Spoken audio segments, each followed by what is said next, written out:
안녕하십니까. 완생TV 회사원으로 살아남기 강PD 동프로 이주간 기자, 박이슈 기자입니다. 주간 회사원에서는 최근 회사원 관련 뉴스들 중 흥미있는 기사를 소개하고 이슈에 대한 다양한 생각을 여러분들과 공유하고자 합니다. 보도된 사실 외의 이슈에 대한 코멘트는 완생TV의 개인적인 생각이오니 시청자분들께서는 편하게 시청해주시면 감사하겠습니다. 시청자 여러분들의 댓글 참여도 환영합니다.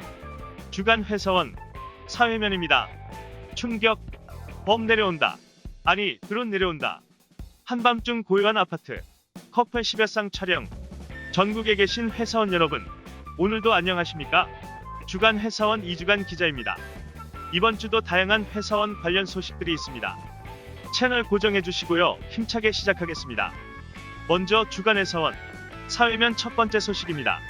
부산 수영구의 고층 아파트 내부를 드론으로 몰래 촬영한 40대 회사원이 붙잡혔습니다. 평범한 회사원 A씨는 고성능 카메라가 장착된 드론을 이용해 고층 아파트가 밀집된 지역에서 아파트에 거주하는 남녀 10여 쌍의 삐리리리 동영상을 찍은 것으로 밝혀졌습니다. 드론은 수십 분간 두 개동을 아래 위로 반복해서 날다가 야간에 불이 켜져 있고 커튼이 열려져 있는 어느 한 집에 멈추어 줌인하는 방식으로 촬영을 했는데요. 촬영을 하던 도중 기계 고장으로 추락했다고 합니다. 결국 추락할 때 굉음을 들은 주민의 신고로 드론과 촬영한 동영상이 발견되었고 CCTV를 분석해 달아났던 회사원 A씨를 붙잡았습니다. 이 기자님, 정말 충격적인 소식이네요. 그런데 드론을 운전하면 소음이 심했을 텐데요. 왜 추락을 하고서야 겨우 잡을 수 있었을까요? 이번에 사용한 드론은 고가의 드론으로 소음이 작아서 밤에 아파트 창문 앞을 날아다녀도 알기가 어려웠다고 합니다. 작년 8월 기준으로 국토부에 신고된 드론 수가 약 1만 대 정도인데요. 전문가가 아닌 일반인이 주로 사용하는 12kg 이하의 드론은 신고 의무가 없어 실제 사용 대수는 훨씬 많을 것으로 추정됩니다. 창 쪽에 다른 고층 아파트나 빌딩이 없다고 하더라도 커튼을 치지 않고 생활하는 것에 대해 다시 생각해 봐야겠네요. 드론이 범보다 무서운 세상이에요. 조심하세요. 킥보드 위의 커플들 주간 회사원 사회면 두 번째 소식입니다. 최근 킥보드를 두 명이서 이용하는 것을 목격했다고 밝힌 40대 회사원 김모 씨는 홍대 입구역 인근에서 남녀 두 명이 킥보드에 올라타 질주하는 장면을 봤다면서 아무래도 무게가 더 나가니까 조금만 휘청거려도 크게 흔들거리는 것 같다. 마주오는 사람들도 놀래서 옆으로 피했다고 당시 상황을 전했습니다. 현재 운영되는 전동 킥보드의 운영 대수가 2만 대 수준인데요. 한국교통연구원은 오는 2022년까지 국내 공유 전동 킥보드 대수가 약 21만 대 수준까지 늘어날 것으로 추정했습니다. 도로교통법상 킥보드는 원동기 장치 자전거로 분류되는데요. 승차 인원을 초과해 전동 킥보드에 탑승하는 행위는 곧 금지됩니다. 개정 도로교통법 제50조 제10항에 따르면 개인형 이동장치의 운전자는 공승자를 태우고 운전해서는 안 되는데요. 개정된 법은 12월 10일부터 시행될 예정입니다. 커플 여러분, 12월 10일부터는 킥보드에 같이 타시면 안 된다고 하네요. 올겨울부터는 아쉽더라도 서로 안전한 사랑 키워가세요. 내 남편은 회사원. 방송인 안영미 씨. 내 남편 직업은 회계사, 아니고 회사원입니다. 방송인 안영미 씨가 MBC 라디오 2시의 데이트 뮤지 안영미입니다. 에서 남편분의 직업은 회계사로 알려져 있는데 이것은 오보이며 외국에서 일하는 회사원이라고 했습니다. 두 사람은 한 라디오 프로그램에서 게스트와 청취자로 전화 연결을 통해 인연을 맺었고 연인으로 발전했다고 합니다. 앞서 안영미 씨는 유튜브 채널 비버TV에서 비연예인인 남자친구와 결혼한 사실을 알린 바 있습니다. 두 분 앞으로도 예쁜 사랑 키워나가시길 바랍니다. 이상 주간 회사원 인물 포커스 이 기자였습니다. 감사합니다.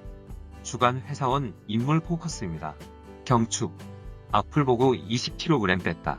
미스맥 신결승 진출 회사원 안녕하세요. 전국에 계신 회사원 여러분 박 기자입니다. 나날이 쌀쌀해져가는 날씨에 건강 잘 챙기시고요. 완생TV 채널 계속 사랑해주세요. 금주 주간 회사원 인물 포커스 시작합니다. 악플로 상처받은 미스 맥심 참가자가 다이어트에 성공한 후 콘테스트 우승 후보자가 됐는데요. 바로 평범한 회사원 혜린 씨입니다. 혜린 씨는 14강전 투표에선 최하위로 통과했지만 이후 20kg을 감량하며 프로 모델 출신 참가자들을 제치고 8강전 투표에서 당당히 1위를 차지한 강력한 우승 후보입니다.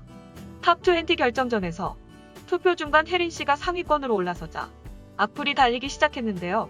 모델 경력도 없는 평범한 회사원이라는 이유 때문이었습니다. 이에 혜린 씨는 악플들을 모두 봤다. 솔직히 많이 서운했고 상처받았다며 인터뷰 도중 눈물을 보이기도 했다고 합니다. 그러나 내 투표수는 오류나 조작이 절대 아니다. 처음부터 끝까지 내가 만들어낸 순위인 만큼 이번에도 순위를 증명해 보이겠다며 의지를 불태웠다고 합니다. 결승전에는 혜린 씨 외에도 보유리, 박소연, 운유아 씨가 진출했습니다. 결승전 투표는 10월 30일부터 11월 5일까지인데요. 최종 우승자는 맥심 12호로 표지를 장식합니다. 혜린 씨, 끝까지 최선을 다하는 모습 보여주세요. 이럴 수가. 아니 내 키보드에 누가 이 삐리리리를? 주간 회사원 해외 소식입니다. 미국의 한 30대 회사원이 짝사랑하는 동료의 물건에 자신의 삐리리리를 묻혀 충격을 주고 있습니다. 더 선에 따르면 캘리포니아주 오렌지 카운티에 거주하는 한 여성이 최근 자신이 사용하는 물컵에 이물질이 있는 것을 발견했습니다. 처음에는 그러려니 했지만 컴퓨터 주변 기기에도 이 이물질이 발견되자 회사에 이 사실을 알렸습니다. 이후에도 이물질의 발견이 계속되자 회사는 그 여성의 동의하에 자리 근처에 CCTV를 설치했는데요. 촬영된 영상에는 그 여성의 남자 동료 A씨가 아무도 없는 틈을 타서 그 이상한 이물질을 묻히는 것이 발견되었습니다. 그 여성은 경찰에 이 사실을 신고했는데요. 남자 동료 A씨가 묻힌 그 이물질은 결국 삐리리리로 밝혀져서 충격을 주었습니다. 삐리리리. 네, 맞습니다. 여러분이 상상하시는 그것. 정말 충격적이네요. 아니 그런데 왜 회사 동료에게 그렇게 했을까요? A씨는 평소 그 여성에게 호감을 가지고 있었는데요. 고백을 받아들여주지 않자 앙심을 품고 그랬다고 합니다. 자, 해외 소식을 마지막으로 주간 회사원을 마무리하도록 하겠습니다. 전국에 계신 회사원 여러분, 한 주간 수고 많으셨습니다. 다음 주도 다 같이 파이팅 합시다. 감사합니다.